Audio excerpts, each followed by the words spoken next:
자, 세 번째, 포장관리 기술입니다. 병이 안 생기려면 약만 열심히 친다고 되는 게 아니에요. 내가 포장을 관리를 잘 해야 됩니다. 이렇게 포도밭에 햇빛도 적당하게 투과되고 가지와 가지 사이에 약간의 공간도 좀 있어서 바람도 잘 통하고 이렇게 만들어 놔야 돼요. 포도 같은 경우는 지금 비가림 시설을 보통 3m 정도짜리로 합니다. 예전에는 2.7m짜리로 좀 더 작게 했어요. 근데 요 가지가 요 비가림이 3m, 요거 3m, 요 사이 한 30cm 정도? 요 정도 공간이 있는데 요 가지가 길게 자라면 삐져나가죠. 양쪽으로 삐져나가서 다 엉키면 햇빛도 투과 안 되고 습도도 높아질 거 아니에요. 그럼 병이 잘 생기겠죠. 또 가지 유인을 2차 결속을 여기도 위에도 해야 되는데 밑에만 하고 위에는 잘 안 합니다. 사람들이 귀찮으니까. 그러면 지들끼리 막 엉켜요. 지들끼리 막 엉키면 여기 밑에 있는 가지는 햇빛을 못 봐요. 햇빛을 못 보면 당연히 광합성을 못 하겠죠. 이렇게 2차 결속을 잘 해야 되는데 안 하는 분들이 좀 많습니다. 또 사과, 복숭아 같은 경우에는 여름에 세 가지 무성하게 났는데 귀찮다고 놔두는 분들은 잘 없죠. 그래도 여름 정지 다들 하시죠. 여름 정지 안 하면 잎들도 굉장히 무성해지고 그 여러 가지 세 가지 아래에 있는 잎들은 해를 가리니까 당연히 광합성을 못 합니다. 이파리가 광합성만 하는 애들이 아니에요. 이파리가 광합성도 하지만 만들어진 당을 지가 스스로 먹고 자기도 커요. 근데 일을 시키고 내가 뭘 받아야 되는데 햇빛을 다 가려가지고 일은 못 시키고 그냥 이파리 상태로만 존재하면 걔는 밥만 축내는 애들이 되는 거예요. 그러니까 적당히 세 가지를 쳐내줘야 됩니다. 또 과수원 하시는 분들이 정말 쓸데없이 물을 너무 많이 줘요. 물 정말 많이 주세요. 봄에 물을 많이 주면, 특히 흐린 날 물을 많이 주면 절간만 이렇게 길게 자랍니다. 절간이 이렇게 길게 자라면 어떻게 돼요? 여기가 우거지죠. 가지가 엄청 길어지니까. 그러면 습도가 잘 안 통하죠. 가지를 키울 건지 이파리를 키울 건지도 확인하셔야 됩니다. 보통 관수 한번 하실 때 얼마나 주세요? 물 별론데 별로 안 주세요? 노지라서? 물 시설이 안 됐어요. 아, 그래요? 선생님 물 얼마 주세요? 보통 물 한 번 줄 때. 2번 정도. 일주일에 2번 정도? 제가 이런 간단한 질문을 했는데 우리가 각자 생각을 해보세요. 내가 물을 줄 때 한 번에 얼마나 주더라? 라는 질문을 했을 때 대답이 3시간? 4시간? 라고 보통 나오는 경우가 많은데 이거는 잘못된 대답이죠. 밥을 2공기, 3공기 먹는 게 맞지 밥을 2시간, 3시간 먹는 사람이 아니잖아요. 그렇죠? 물도 5톤, 10톤 줘야지 2시간, 4시간 주는 게 올바른 대답이 아니라고요. 물 양을 우리가 얘기를 해야죠. 근데 대부분 사람들이 2시간, 4시간으로 아직도 생각을 한다고요. 근데 보통 물을 주면 토양에 물이 스며드는 시간이 있잖아요. 양토라는 토성, 일반적인 밭토양에서 1시간에 6톤 정도 물을 주는 속도로 물을 주면 25분이면 토양이 포화가 됩니다. 근데 여러분들은 몇 분 주세요? 물을? 30분은 고사하고 3시간, 4시간 어떤 분은 하루 종일 줘서 온 밭이 푹 젖어야지 아주 속 시원하고 이런 분도 있잖아요. 물을 많이 주면 되려 물을 못 먹어요. 뿌리가 호흡을 못 하니까. 과습하면 이렇게 절간만 길어지고 오히려 생장이 좋지가 않습니다. 동고병이라는 줄기 마른 병이 왜 생길까요? 병균 때문일까요? 병균은 나중에 들어옵니다.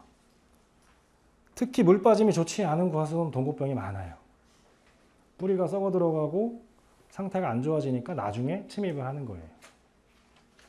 동고병 심한 포장치고 물 빠짐 좋은 데는 사실상 본 적이 없습니다. 덕시설로 이렇게 잘 했는데 가지가 쓸데없이 길고 하면은 너무 우거지고 하면 문제가 생길 수도 있습니다. 점적호스 깔아놓으신 분들 계시죠? 과수원에. 내 점적호스 구멍 간격 몇 cm인지 아세요? 30cm? 또 다른 분. 점적호스 구멍 간격은 중요한 게 업체가 사장님이 주는 대로 할 게 아니고 내 밭이 모래 땅이냐 진흙 땅이냐에 따라 달라져야 됩니다. 모래 땅은 물이 아래로 되게 잘 빠져요. 옆으로는 많이 안 퍼집니다. 우리 다 알고 있잖아요. 진흙 땅은 아래로 잘 안 나가고 옆으로 많이 퍼지고. 그러면 내 과수원이 모래가 많다면 점적호스 구멍 간격을 넓게 해야 돼요? 좁게 해야 돼요? 당연히 좁게 해야겠죠. 그래야 골고루 물이 잘 갈 거 아니겠어요. 내 과수원이 진흙이 많은데 좁게 해서 물을 주면은 물받아 되겠죠. 점적우수 구멍 간격도 바꿔서 설정을 해야 됩니다. 근데 현실은 그냥 업체가 주는 대로 그렇죠? 이런 것도 판단을 하셔야 됩니다. 자, 네 번째. 우리 화성에서 ICT 종합정보 시스템이라는 것을 구축을 했습니다. 이건 뭐냐면 화성시 내에 10개소의 기상 장비를 설치를 해서 화성시의 기상을 면밀하게 관측을 하고 각 여기 계신 집집마다 과수원별로 기온이나 이런 거를 다 따로따로 분석을 해서 각 집집별로 어떤 병해충이 생긴다 싶으면 일주일에 한 번씩 저희가 카톡을 보내드렸습니다. 못 받으신 분 계세요? 작년에? 다들 받으셨죠? 예. 그게 이런 거예요. 그래서 아이디는 뭐 자기 이름과 핸드폰 뒷자리 뭐 이런 걸로 들어오시면 되고요. 그래서 이런 PC, 컴퓨터로 보면은 이렇게 화면이 열리고 이렇게 날씨, 생형 예측지도, 병해충 예측지도 이렇게 다 우리가 분석을 해서 요 집집별로 어떤 홍길동 씨가 요 빨간색에 들어있다. 그러면 홍길동 씨한테 이제 오늘 이제 카톡이 가는 거예요. 근데 이거를 하여튼 병이 한번 예측이 되면 한 열흘 정도 쭉 병이 위험으로 예측이 되는데 열흘 동안 우리가 맨날 보내면 또 스팸 처리하실까봐 일주일에 한 번 월요일 아침에만 저희가 보내드리고 있습니다. 그리고 언피해 이런 것도 다 품종별로 다 따로따로 우리가 예측을 하고 기준점을 만들어 놔서 이런 것도 문제가 생기면 카톡이 가게끔 다 이렇게 만들어 드렸어요. 핸드폰으로도 이렇게 이런 식으로 이제 카톡 가죠. 요게 생각보다 되게 잘 맞아요. 왜냐면 병은 해당 습도랑 온도랑 딱 예측해서 바로 분석이 되니까 병은 굉장히 원래 처음부터 정확했는데 해충은 사실 조금 차이가 있었습니다. 우리가 온도 따지고 했는데도 해충이 실제로 그건 우리가 계산하는 값이고 실제 벌레가 있는지는 봐야 될 거 아니에요. 그래서 오늘 강의 초에 제가 9군데 선정을 해서 매주 돌아다니면서 벌레 잡았다고 했잖아요. 수정을 해가지고 지금은 아주 잘 맞아요. 그래서 해충은 눈에 보일 때 쳐야 된다고 약을 쳐야 된다고 그랬잖아요. 내 눈엔 잘 못 봐도 이 카톡을 보고 이번 주에 위험하다 싶으면은 약 하시면 웬만하면 거진 맞을 겁니다. 그래서 핸드폰에서도 뭐 농약이나 지도 같은 거 클릭하면 해당 농약이나 정보나 이런 내 농장 위치 이런 것도 핸드폰으로 다 볼 수 있게끔 해놨으니까 자료 보시고 지금은 겨울이라 사실 뭐 볼 게 없는데 내년 한 6월쯤 되면 막 핸드폰으로 요 프로그램 보면 이렇게 알록달록 하면서 내 농장 위치가 어디 이런 게 다 이쁘게 나오고 옛날 온도 이런 것도 다 볼 수 있으니까 많이 참고하시면 되겠습니다.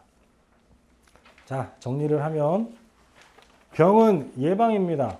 비 오기 전날 약 쳐야 돼요. 해충은 눈에 보일 때 하시면 되고 품종별로 병이 오는 애들이 달라요. 같은 작물이라고 해도 이런 것도 좀 생각을 하셔서 약을 잘 치시면 되겠습니다. 자, 이것으로 일단 병해충에 대한 간단한 강의를 마치겠습니다. 혹시 질문 같은 거 있으신가요? 저기가 그 미국 선녀벌레는 6월 초 내지 중순쯤에 약충에 이제 생겨서 이제 막 뛰어다니고 허옇게 되는 애들이 생기기 시작합니다.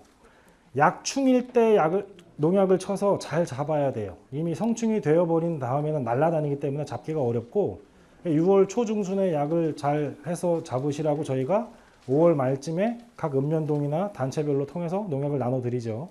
꽃매미 같은 경우도 이미 다 나눠드리고 있고요.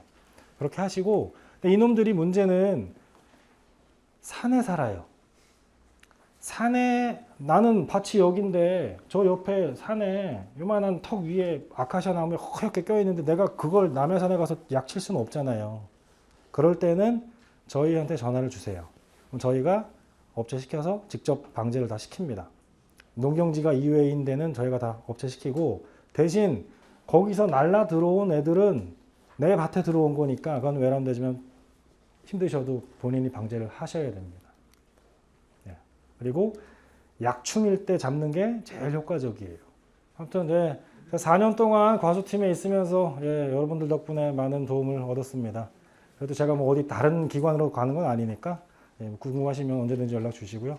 새해 복 많이 받으시고 오늘 강의 마무리 잘 교육 많이 들으시고 들어가십시오. 감사합니다. 수고하셨습니다.